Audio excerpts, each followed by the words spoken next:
샬롬 안정열 목사입니다. 오늘은 성경 통독 168일 차입니다.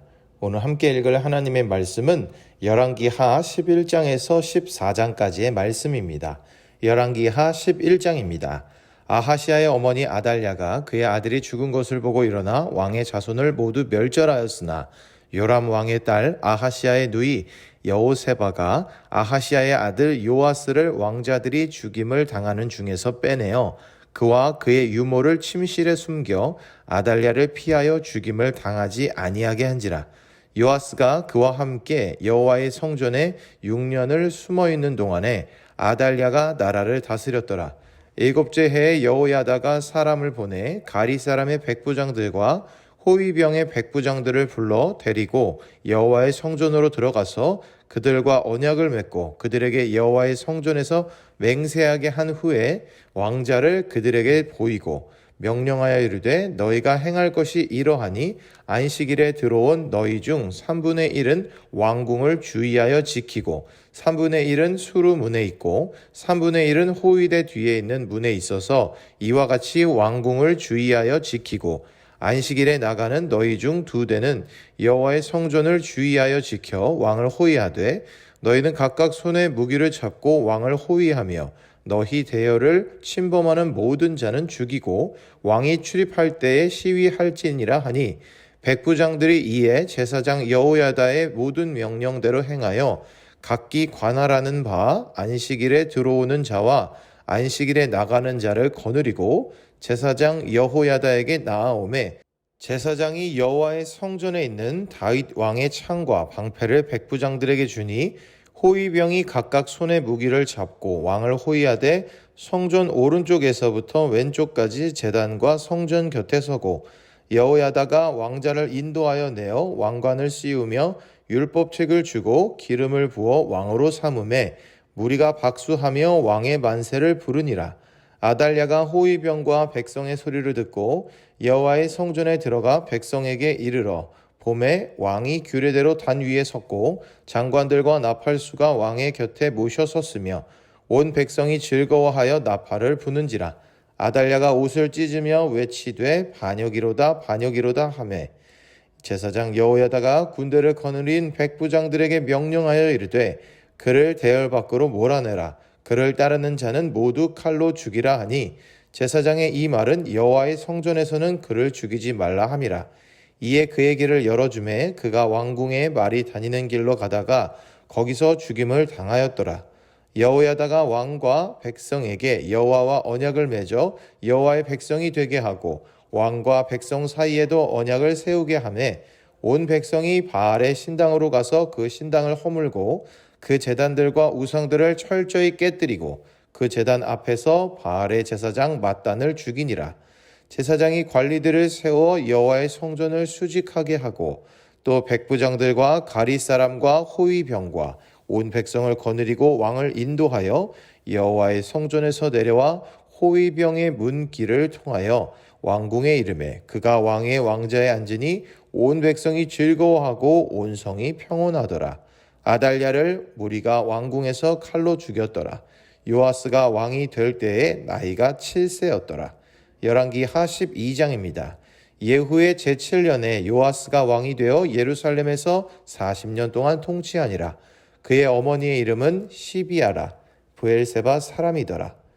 요아스는 제사장 여호야다가 그를 교훈하는 모든 날 동안에는 여호와 보시기에 정직히 행하였으되 다만 산당들을 제거하지 아니하였으므로 백성이 여전히 산당에서 제사하며 분향하였더라. 요아스가 제사장들에게 이르되 여호와의 성전에 거룩하게 하여 드리는 모든 은 곧 사람이 통용하는 은이나 각 사람의 몸값으로 드리는 은이나 자원하여 여호와의 성전에 드리는 모든 은을 제사장들이 각각 아는 자에게서 받아들여 성전의 어느 곳이든지 파손된 것을 보거든 그것으로 수리하라 하였으나 요아스 왕 제23년에 이르도록 제사장들이 성전에 파손한 데를 수리하지 아니하였는지라. 요아스 왕이 대제사장 여호야다와 제사장들을 불러 이르되 너희가 어찌하여 성전에 파손한 데를 수리하지 아니하였느냐. 이제부터는 너희가 아는 사람에게서 은을 받지 말고 그들이 성전에 파손한 데를 위하여 드리게 하라. 제사장들이 다시는 백성에게 은을 받지도 아니하고 성전 파손한 것을 수리하지도 아니하기로 동의하니라. 제사장 여호야다가 한 궤를 가져다가 그것의 뚜껑에 구멍을 뚫어 여호와의 전문 어귀 오른쪽 곧 제단 옆에 두매 여호와의 성전에 가져오는 모든 은을 다 문을 지키는 제사장들이 그 궤에 넣더라. 이에 그 궤 가운데 은이 많은 것을 보면 왕의 서기와 대제사장이 올라와서 여호와의 성전에 있는 대로 그 은을 계산하여 봉하고 그 달아본 은을 일하는 자 곧 여호와의 성전을 맡은 자의 손에 넘기면 그들은 또 여호와의 성전을 수리하는 목수와 건축하는 자들에게 주고 또 미장이와 석수에게 주고 또 여호와의 성전 파손한 데를 수리할 제목과 다듬은 돌을 사게 하며 그 성전을 수리할 모든 물건을 위하여 쓰게 하였으되 여호와의 성전에 드린 그 은으로 그 성전의 은 대접이나 불집게나 주발이나 나발이나 아무 금 그릇이나 은 그릇도 만들지 아니하고 그 은을 일하는 자에게 주어 그것으로 여호와의 성전을 수리하게 하였으며 또 그 은을 받아 일꾼에게 주는 사람들과 회개하지 아니하였으니 이는 그들이 성실히 일을 하였음이라. 속건제의 은과 속죄제의 은은 여호와의 성전에 드리지 아니하고 제사장에게 돌렸더라. 그때에 아람 왕 하사엘이 올라와서 가드를 쳐서 점령하고 예루살렘을 향하여 올라오고자 하므로 유다의 왕 요아스가 그의 조상들 유다 왕 여호사밧과 여호람과 아하시아가 구별하여 드린 모든 성물과 자기가 구별하여 드린 성물과 여호와의 성전 곡간과 왕궁에 있는 금을 다 가져다가 아람 왕 하사엘에게 보냈더니 하사엘이 예루살렘에서 떠나갔더라. 요아스의 남은 사적과 그가 행한 모든 일은 유다 왕 역대 지략에 기록되지 아니하였느냐. 요아스의 신복들이 일어나 반역하여 실라로 내려가는 길가의 밀로 궁에서 그를 죽였고 그를 쳐서 죽인 신복은 시므아세 아들 요사갈과 소멜의 아들 여호사바드였더라. 그는 다윗성에 그의 조상들과 함께 장사되고 그의 아들 아마샤가 그를 대신하여 왕이 되니라. 열왕기하 13장입니다. 유다의 왕 아하시아의 아들 요아스의 제23년에 예후의 아들 여호아하스가 사마리아에서 이스라엘 왕이 되어 17년간 다스리며 여호와 보시기에 악을 행하여 이스라엘에게 범죄하게 한 느밧의 아들 여로보암의 죄를 따라가고 거기서 떠나지 아니하였으므로 여호와께서 이스라엘에게 노하사 늘 아람 왕 하사엘의 손과 그의 아들 베나닷의 손에 넘기셨더니 아람 왕이 이스라엘을 학대함으로 여호아하스가 여호와께 간구하매 여호와께서 들으셨으니 이는 그들이 학대받음을 보셨음이라. 여호와께서 이에 구원자를 이스라엘에게 주심에 이스라엘 자손이 아람 사람의 손에서 벗어나 전과 같이 자기 장막에 거하였으나 그들이 이스라엘에게 범죄하게 한 여로보암의 집의 죄에서 떠나지 아니하고 그 안에서 따라 행하며 또 사마리아의 아세라 목상을 그냥 두었더라. 아람 왕이 여호아하스의 백성을 멸절하여 타작마당에 티끌같이 되게 하고 마병 50명과 병거 10대와 보병 10,000명 외에는 여호아하스에게 남겨두지 아니하였더라. 여호아하스의 남은 사적과 행한 모든 일과 그의 업적은 이스라엘 왕 역대지략에 기록되지 아니하였느냐. 여호아하스가 그의 조상들과 함께 잠에 사마리아에 장사되고 그 아들 요아스가 대신하여 왕이 되니라. 유다의 왕 요아스의 제37년에 여호아하스의 아들 요아스가 사마리아에서 이스라엘 왕이 되어 16년간 다스리며 여호와께서 보시기에 악을 행하여 이스라엘에게 범죄하게 한 느밧의 아들 여로보암의 모든 죄에서 떠나지 아니하고 그 가운데 행하였더라. 요아스의 남은 사적과 행한 모든 일과 유다 왕 아마샤와 싸운 그의 업적은 이스라엘 왕 역대지략에 기록되지 아니하였느냐. 요아스가 그의 조상들과 함께 잠에 이스라엘 왕들과 함께 사마리아에 장사되고 여로보암이 그 자리에 앉으니라. 엘리사가 죽을 병이 들매 이스라엘의 왕 요아스가 그에게로 내려와 자기의 얼굴에 눈물을 흘리며 이르되 내 아버지여 내 아버지여 이스라엘의 병고와 마병이여 하매 엘리사가 그에게 이르되 활과 화살들을 가져오소서 하는지라. 활과 화살들을 그에게 가져오매 또 이스라엘 왕에게 이르되 왕의 손으로 활을 잡으소서 하매 그가 손으로 잡으니 엘리사가 자기 손을 왕의 손 위에 얹고 이르되 동쪽 창을 여소서 하여 곧 열매 엘리사가 이르되 쏘소서 하는지라.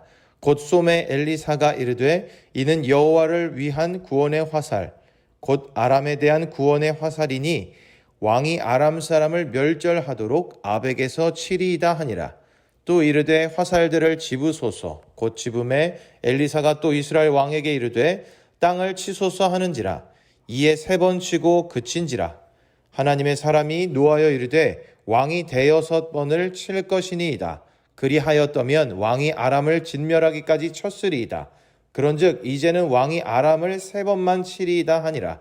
엘리사가 죽으니 그를 장사하였고 해가 바뀜에 모압 도적대들이 그 땅에 온지라. 마침 사람을 장사하는 자들이 그 도적대를 보고 그의 시체를 엘리사의 묘실에 들이던짐에 시체가 엘리사의 뼈에 닿자 곧 회생하여 일어섰더라. 여호아스 왕의 시대에 아람 왕 하사엘이 항상 이스라엘을 학대하였으나 여호와께서 아브라함과 이삭과 야곱과 더불어 세우신 언약 때문에 이스라엘에게 은혜를 베풀며 그들을 불쌍히 여기시며 돌보사 멸하기를 즐겨하지 아니하시고 이때까지 자기 앞에서 쫓아내지 아니하셨더라. 아람의 왕 하사엘이 죽고 그의 아들 베나닷이 대신하여 왕이 되매 여호아스의 아들 요아스가 하사엘의 아들 베나닷의 손에서 성읍을 다시 빼앗으니 이 성읍들은 자기 붙인 여호아스가 전쟁 중에 빼앗겼던 것이라. 요아스가 베나닷을 3번 쳐서 무찌르고 이스라엘 성읍들을 회복하였더라. 열왕기하 14장입니다. 이스라엘의 왕 여호아스의 아들 요아스 제2년에 유다의 왕 요아스의 아들 아마샤가 왕이 되니 그가 왕이 된 때에 나이 25세라.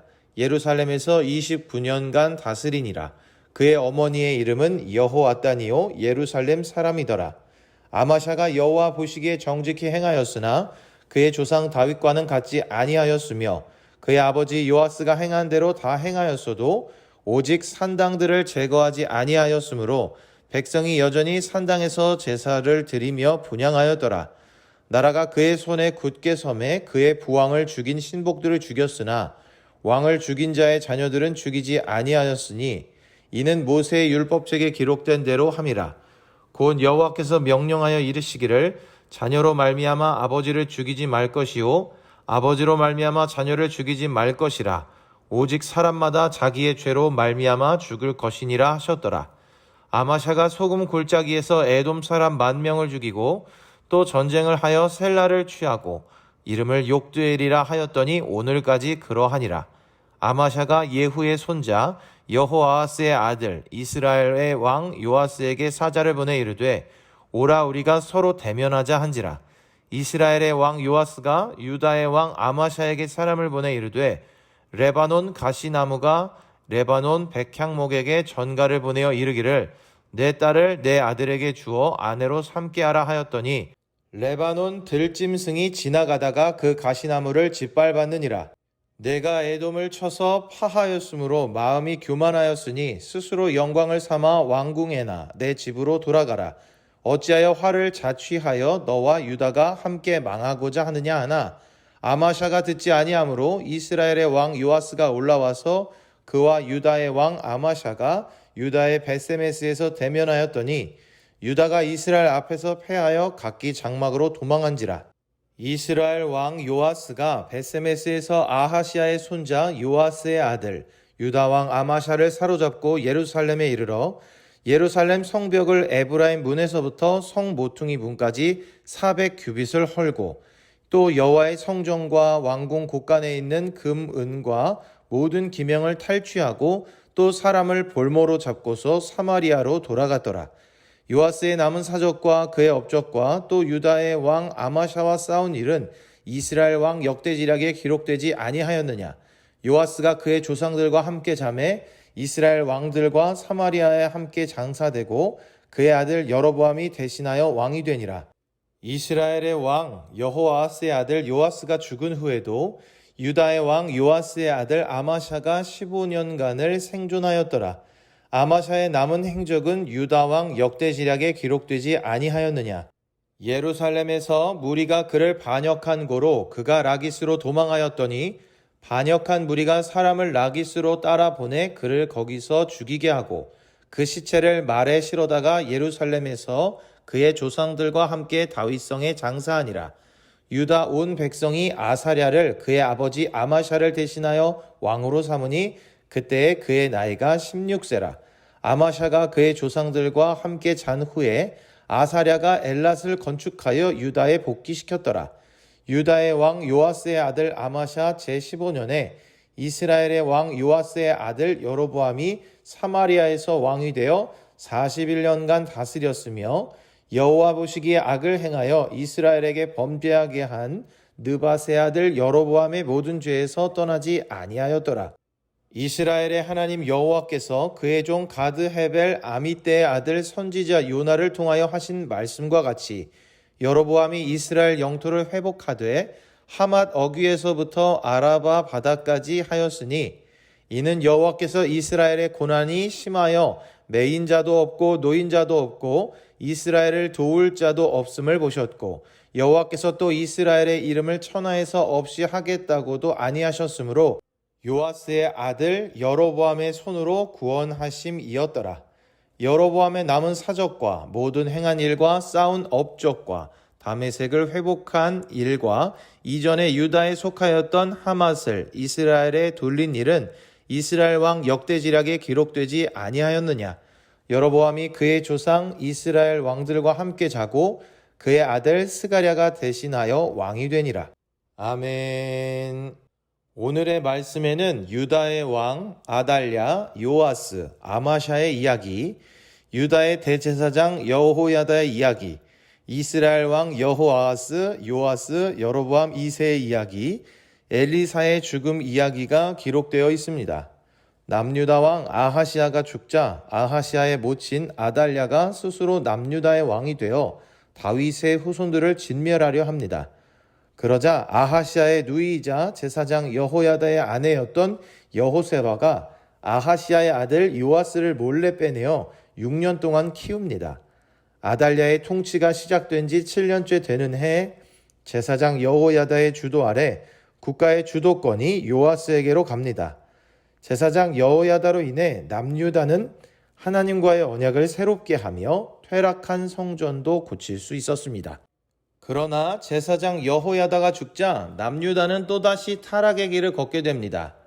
역대하에 보면 요아스는 여호야다의 아들 스가랴 선지자가 찾아와 하나님의 말씀을 전하자 그를 죽이고 말았습니다.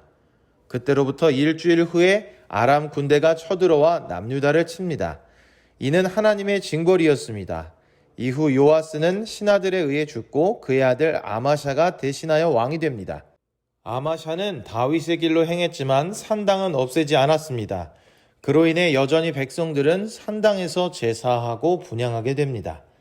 한편 북이스라엘은 멸망을 향해 가고 있습니다. 예후의 아들 여호아하스와 그의 아들 요아스는 그의 조상들처럼 여로보암의 길을 걸으며 하나님의 마음을 아프게 합니다. 그들의 뒤를 이은 여로보암 2세 또한 마찬가지입니다. 여로보암 2세의 시대는 번영했던 시대였지만 하나님의 정의와 공의가 실현되지 못했던 시대였습니다. 이 시대에 하나님께서는 타는 듯한 마음으로 아모스, 호세아, 요나 같은 선지자들을 보내셨습니다. 오늘의 말씀을 통해 좀처럼 나아질 기미가 보이지 않는 시대적인 상황을 보게 됩니다. 유다에서는 왕비가 왕자들을 죽이고 스스로 왕위에 오르기도 하고 그의 뒤를 이은 요아스는 선지자를 죽이기도 했으며 여전히 산당들을 없애지 않았습니다. 이스라엘에서는 여전히 하나님의 뜻과는 상관없는 삶을 사는 왕들이 왕위에 있었으며 그 와중에 하나님의 사람 엘리야마저 죽음을 맞이하게 됩니다. 계속해서 참 안타까운 상황입니다. 어떤 말과 어떤 생각을 해야 할지를 모르겠습니다. 여러 가지로 지치고 힘든 내용들의 반복입니다. 이 내용들을 보며 하나님의 자녀가 복 있는 삶을 살아가기 위해서는 하나님의 뜻 안에 살아가야 함을 더욱 분명하게 느끼게 합니다. 사랑하는 형제자매 여러분, 이러한 어려운 상황에 우리가 빠지지 않게 되기를 간절히 소망합니다. 그러기 위해서는 우리가 모두 알고 있듯이 하나님의 말씀을 가까이 하고 하나님의 뜻 안에 거하는 것만이 우리에게 필요합니다. 안타까운 마음을 가지고 읽었던 오늘의 말씀을 기억하며 말씀 가운데 하나님의 뜻 가운데 살아가시고 또한 그 가운데 승리를 경험하는 귀한 하루를 보내시길 바랍니다.